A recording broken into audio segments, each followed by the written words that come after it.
போராட்ட களத்திற்கு திமுகவா செல்லவில்லை.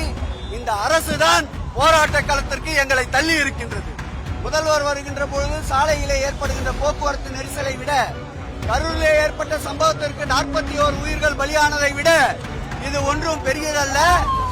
நிச்சயமாக அவரை பதவி நீக்கம் செய்ய வேண்டும். அது ஒரு பாடமாக இருக்க வேண்டும்.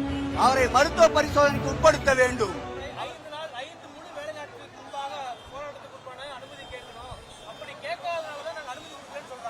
எல்லா காலகட்டத்திலேயும் நான் ஒரு 45 ஆண்டு காலம் அரசியல் இயக்கத்திலே பயணித்தவன். தொடர்ந்து இது போன்ற போராட்டங்கள் ஆளுங்கட்சி எதிர்கட்சி இரண்டிலும் இருந்தவன். காவல்துறை நினைக்கின்ற பொழுது ஒரு நாள் அன்றே கூட அனுமதி கேட்டால் கொடுத்து நடைபெற்ற போராட்டங்கள் ஏராளமான போராட்டங்கள் உண்டு. ஆகவே மறுக்கிறோம் என்றால் முறையாக எங்களுக்கு தகவல் தெரிவித்திருந்தால் நாங்கள் நீதிமன்றத்தை நாடி இருப்போம், அல்லது நீங்கள் சொல்லுகின்ற சட்டத்துக்கு உட்பட்டு கூட நாங்கள் வந்திருப்போம். எங்கள் அனுமதி மீது எந்த விதமான தகவலும் எங்களுக்கு தெரிவிக்காமல் காலையிலே மேடை அமைப்பவர்களை நீங்கள் கைது செய்கின்ற நடவடிக்கையில் ஈடுபட்டதால் தான் தற்போது நாங்கள் ஆர்ப்பாட்டம் மறியல் பண்ண வேண்டிய ஒரு சூழ்நிலைக்கு தள்ளப்பட்டிருக்கின்றார்கள். போராட்ட களத்திற்கு திமுகவா செல்லவில்லை. இந்த அரசுதான் போராட்ட களத்திற்கு எங்களை தள்ளி இருக்கின்றது.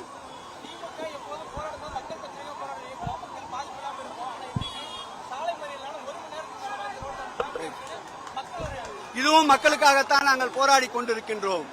முதல்வர் வருகின்ற பொழுது சாலையிலே ஏற்படுகின்ற போக்குவரத்து நெரிசலை விட, கரூரிலே ஏற்பட்ட சம்பவத்திற்கு 41 உயிர்கள் பலியானதை விட இது ஒன்றும் பெரியதல்ல.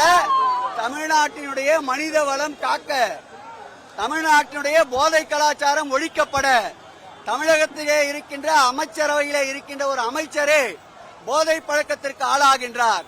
கடந்த 2 நாட்களுக்கு முன்பு மாரத்தான் ஓடியதில் என்ன பலன்? தன்னுடைய அமைச்சரவையிலே இருக்கின்ற போதை ஆசாமிகளுக்கு அறிவுரை சொல்ல இயலாத முதல்வர் போதை ஒழிப்பிற்காக ஓட்டப்பந்தயம் நடத்தி என்ன பலன்? அதற்காகத்தான் மக்களுடைய விழிப்புணர்வுக்கு இந்த கண்டன ஆர்ப்பாட்டம். இதுவும் மக்களுக்கு தொந்தரவு செய்வதற்காக அல்ல. நாங்கள் கேட்ட இடத்தில் முறையாக அனுமதித்திருந்தால், அங்கே கூட இது போல அனுமதித்திருந்தால் ஒரு கோஷம் போட்டு கலைந்து சென்றிருப்போம். தடுக்கின்ற பொழுதுதான் இது காட்டாற்று வெள்ளம் திராவிட முன்னேற்ற கழகம் பல தடைகளை கடந்து வருகின்ற இயக்கம். இது நீரோடு தொடர்ந்து ஓடிக்கொண்டே இருக்கும். அச்சுறுத்தலால் மிரட்டல்களால் அணிபடையை வைக்க முடியாது என்பதற்கு இது ஒரு ட்ரெய்லராக இன்றைக்கு காட்டியிருக்கின்றோம். நிச்சயமாக அவரை பதவி நீக்கம் செய்ய வேண்டும்.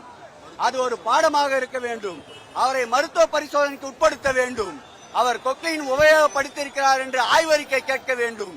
இந்த பாடம் தமிழகத்திலே இருக்கின்ற அரசியல்வாதிகளுக்கும் மக்களுக்கும் ஒரு பாடமாக அமையும் என்பதால் தான் இதை வற்புறுத்துகிறோம்.